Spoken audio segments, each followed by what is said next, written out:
pertama. Seringkali pesan pertama datang dari kata-kata. Kami dari kelompok 6 ini mempresentasikan diskusi dengan tema materi penggunaan gadget pada anak.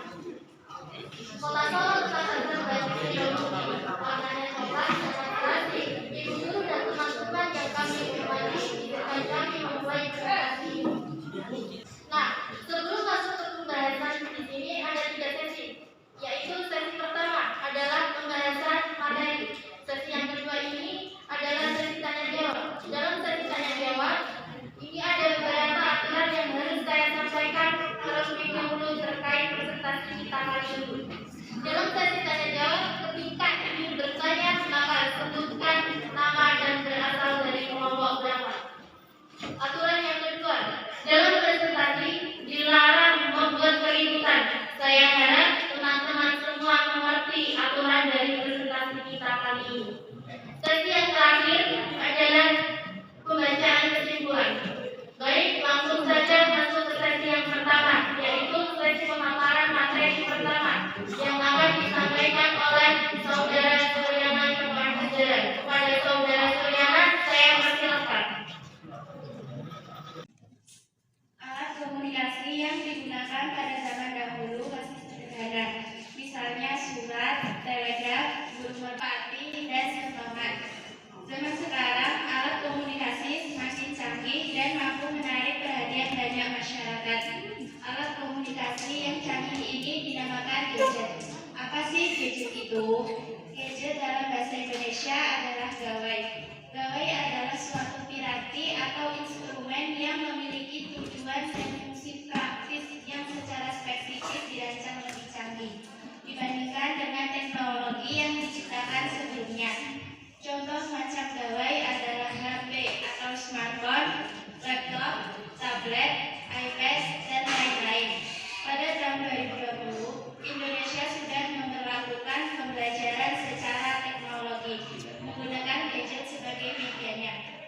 Gadget dapat digunakan oleh siapapun, baik orang dewasa maupun anak-anak. Anak-anak yang cenderung terus-menerus menggunakan gadget akan mengalami ketergantungan pada gadget. Terima kasih kepada Saudara Suryana atas penyampaian materinya. Untuk melengkapi presentasi kami hari ini, penyampaian presentasi berikutnya akan disampaikan oleh Saudara Rifa Aulia Akbar dan Saudara Ibrahim. Kepada saudara, saya persilakan. Untuk gadget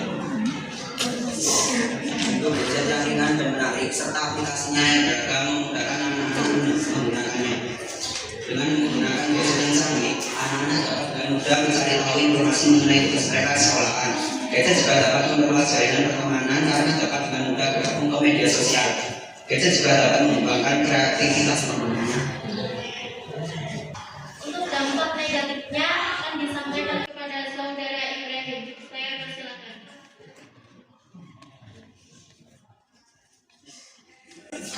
Namun apakah kalian tahu dampak positif dari penggunaan gadget pada anak?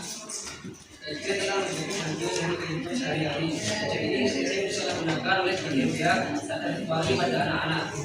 Gadget tidak hanya membuat anak juga selama berjam-jam, tapi juga dapat menurunkan prestasi anak dan mengganggu cara motorik anak. Keseringan bermain gadget di tingkat waktu membuat anak tidak ada aktivitas fisik, dan kegiatan lama menatap gadget dapat menimbulkan efek samping pada mata, yaitu mata lebih cepat lelah karena terpaksa fokus menatap layar tanpa banyak kedip. Terlalu sering bermain gadget dapat mempengaruhi penyerapan kosakata pada anak. Akibatnya dan emosian dan sulit dikendalikan.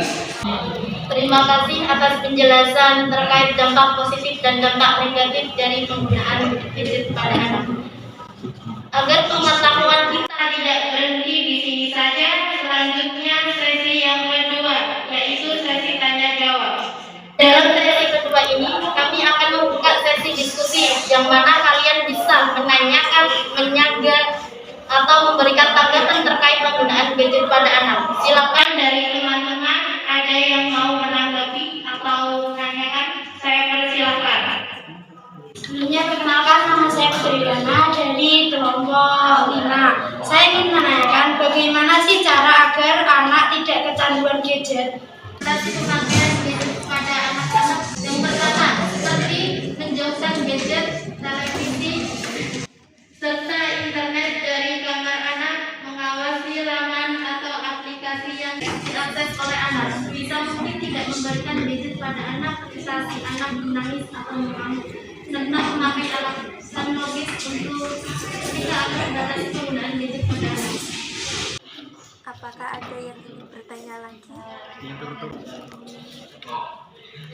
Demikianlah teman-teman semua hasil diskusi dan juga presentasi kita pada hari ini. Langsung saja masuk ke sesi yang terakhir, yaitu penyampaian kesimpulan yang akan disampaikan Saudara Suryana.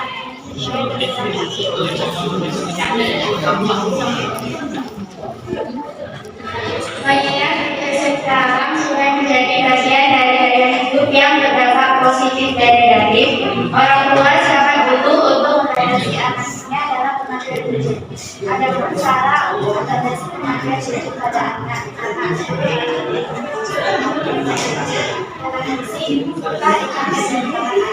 Mengawasi laman atau aplikasi yang diakses oleh anak. Sebisa mungkin tidak memberikan gadget pada anak ketika si anak menangis atau mengaku, serta memakai alasan logis ketika akan menghadapi penggunaan gadget pada anak.